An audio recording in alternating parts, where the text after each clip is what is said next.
Just a quick apology for what you're about to witness. I would like to stress that the vocal here is actually sung by me. That is actually my singing voice with just a tiny bit of auto-tune. Yeah, it's great to hear from you too. I'm really surprised after all these years. Yeah, I mean, why can't we go for a drink now? We're both single again. Yeah, okay, great. So I'll see you Friday then. My money? What money? Oh, the lottery win. Yeah, you heard about that? Right. Forget it, you gold-digging trollop. I'll be a fool for your loving no more. I said, I'll be a fool for your loving no more.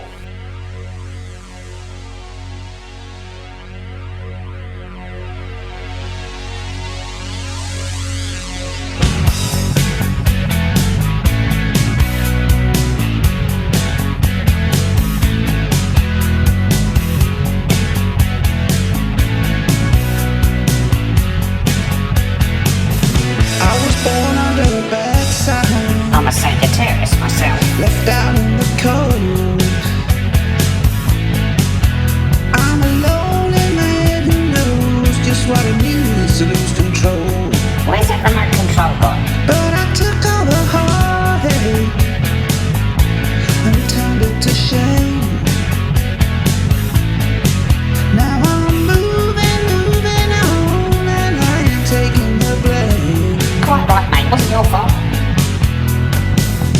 Don't come running to me, I know I've done all I can. So come run to me, I hate to say I told you so. A hard-loving woman like you just makes a hard-loving man. So I can say it to you, babe, I'll be a fool for your loving no more. A fool for your loving no more. I'm so tired of trying, I always end up crying. Fool for your loving no more. I'll be a fool for your loving no more. Speaking of bad signs, I was talking to my mate the other day about astrology. I told him I was a Sagittarius. He said, well, I'm a Cancer. I said, don't be so hard on yourself, mate. You're not that bad. I'm tired of hiding my feelings. You left me lonely too long. There's no point bottling it up, mate. I gave my heart and you tore it apart. You troll up, you done me wrong. Oh, what did you do that for? Don't come running to me, I know I've done all I can. Tearing his heart apart. Look. A hard-loving woman like you just makes a hard-loving man. So I can say it to you, babe, I'll be a fool for your loving no more. You tell her. Fool for your loving no more. I'm so tired of trying, I always end up crying. Fool for your loving no more. I'll be a fool for your loving no more. I told you it all end in tears. I told you you'd end up crying. Yeah, but you had to keep trying. Fool for your loving no more. No more, no more.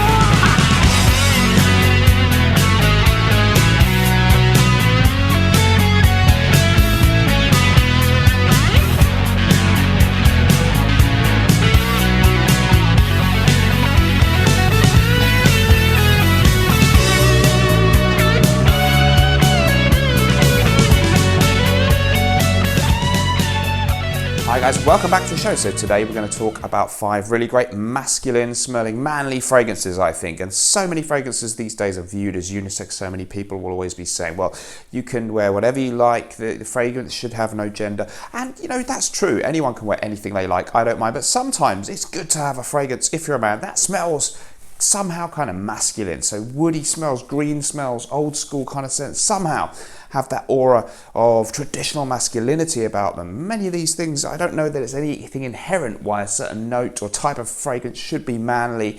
You know, the colour pink used to be apparently the colour for little boys to wear, not girls. These things are all socially received, but nevertheless, I think these, in our current manner of thinking, somehow feel like really great manly scents. So let's get stuck into the list. We've got 5 of them, kind of old and new, niche and designer. I think these are crackers. So let's start with a Guerlain fragrance.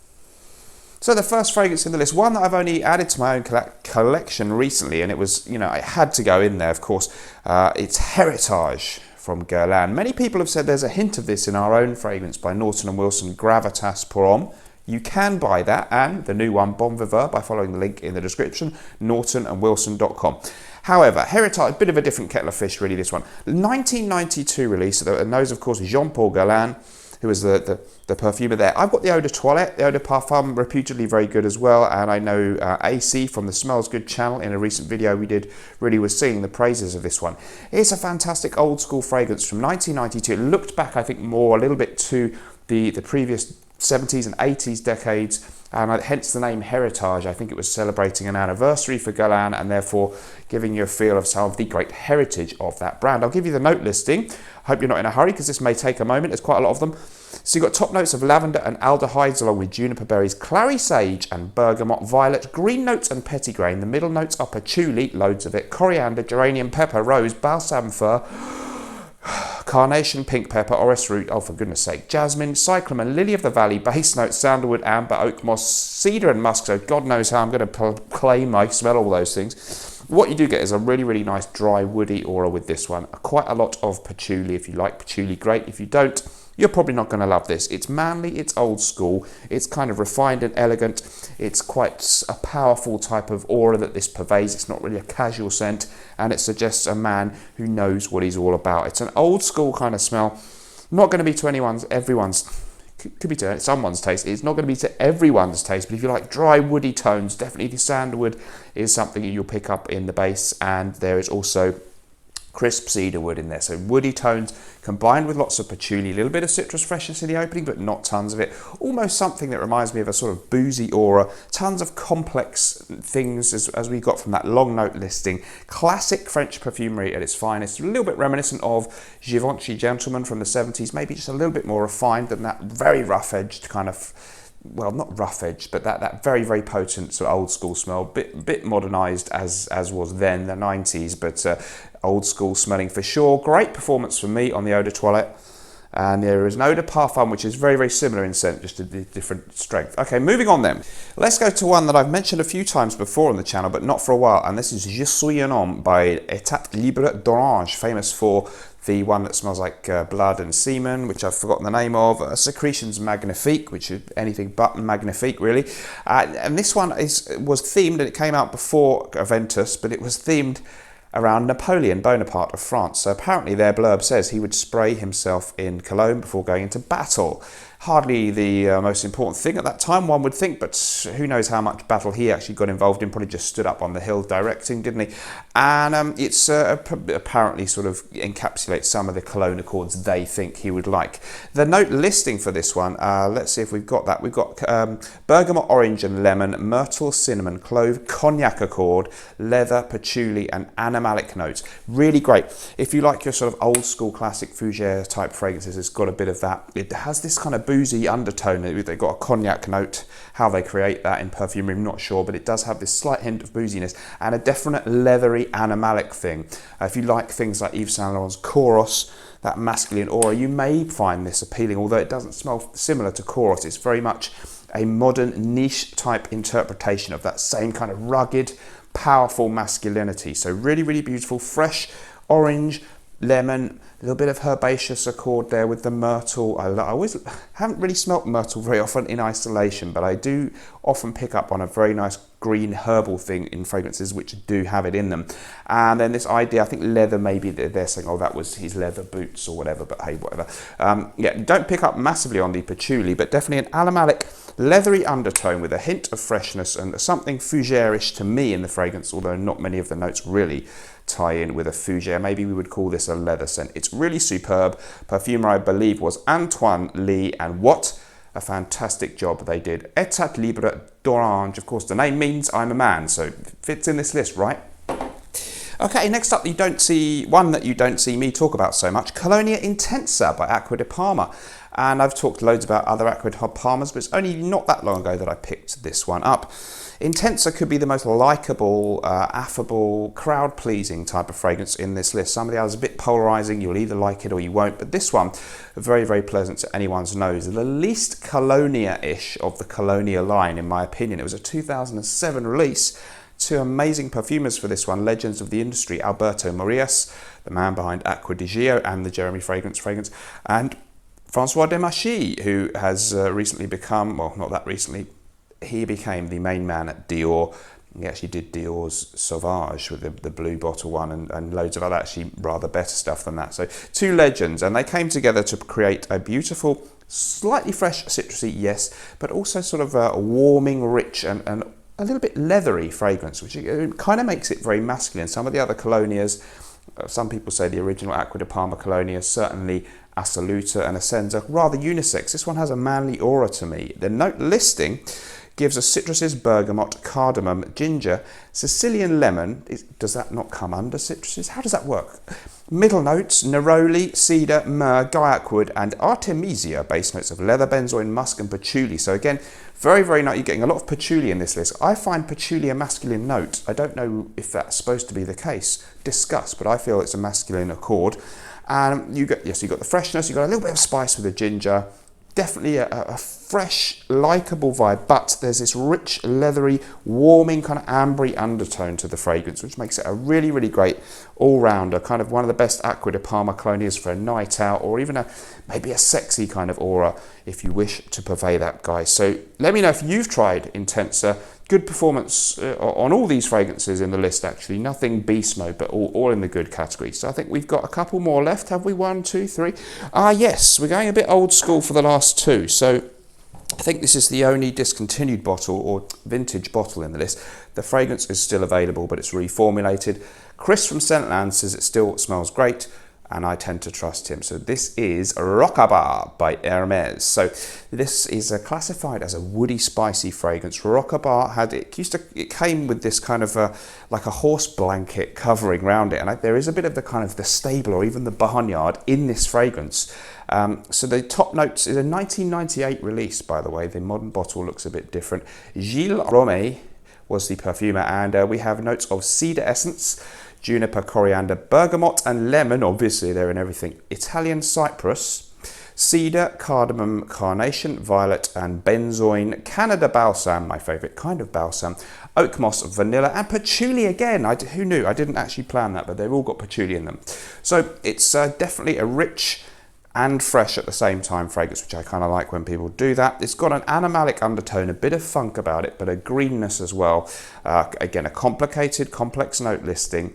Nice kind of, just a hint of a creaminess, which perhaps comes from the cardamom. Some floral tones that are hard to pick out individually. Very classic French perfumery. Again, an old school smell. Again, if anything, it smells like it's the 90s or earlier, even though it was a 98 release. In fact, I've got some on a card, and yeah, this is upscale, classy, gentlemanly or gentrified type of stuff. Chris from Scentland really has waxed lyrical about this one. He's got a great channel, by the way, guys, and I think he does it better justice than me. But suffice to say, I'm really happy to have this one in the collection. If you want a more sort of grown-up, slightly more challenging fragrance as a twin to Terre d'Hermes for your everyday, any occasion type scent, I think this could be a great option. Rocabar by Hermes. Guys, if you enjoy the video, if you'd like to see more, and if you think maybe that my videos offer something a little bit different in the world of YouTube fragrance videos, please help me. Please help me. I need your help. Subscribe. Please help me and subscribe. The final one that I don't think I've ever mentioned here on YouTube before, except I did mention it in my Patreon group at one point. Join by following the link, that's the word, in the comments below. Only $2 a month, and you get an extra video from me every week in there, and I discuss fragrances and other stuff about my life. GOF Trumper Sandalwood Cologne. What a legendary scent this is. I'm not sure the release year. I think it wasn't that long ago. It may have been a re-release, or I think it might be like 2000 or something. One of the best sandalwood fragrances ever. It's classed as a woody aromatic, and your top notes are lemon with spicy notes and lavender, bergamot, and clary sage in the mid. You have geranium, jasmine, rose, and carnation, and your base notes, the all-important sandalwood, vanilla, amber, patchouli and leather. So again, patchouli, that is fascinating that a lot of manly fragrances have patchouli. This is a brilliant, brilliant sandalwood fragrance. That is the core of the fragrance. If you like the creamy, woody, just hard to imitate. So if you've smelled sandalwood, you'll know. I think this may be real Mysore sandalwood. Don't quote me, but I think that is in here. And that certainly it is from somewhere in India, and it's kind of hard to come by. It's absolutely beautiful. It reminds me quite a lot, therefore, of another great one that could have made this list, Egoist from Chanel, but I've gone on about that many times. There's a spiciness, a bit of a cinnamon kind of feel or something. I'm not sure if that's listed as a note, is it? I pick up on a hint of cinnamon, I could be wrong. And it has this kind of woody, creamy undertone to it. The bit of amber, yes, an amber warming kind of thing, definitely. Grown-up masculine, great alternative. If you've tried the Chanel fragrance Egoist, really liked it, you're probably going to enjoy this too. Regarded as one of the great exemplifiers of almost a pure, there's loads of other notes, but a really good, very sandalwood, prominent sandalwood scent. Try it if you like it. Grown up stuff, you may not like it. You may not be grown up enough to enjoy the fragrances in this video. If not, bad luck. Thank you ever so much for joining. Let me know what you thought about all that in the comments down below. I'll see you in the next video. Bye bye.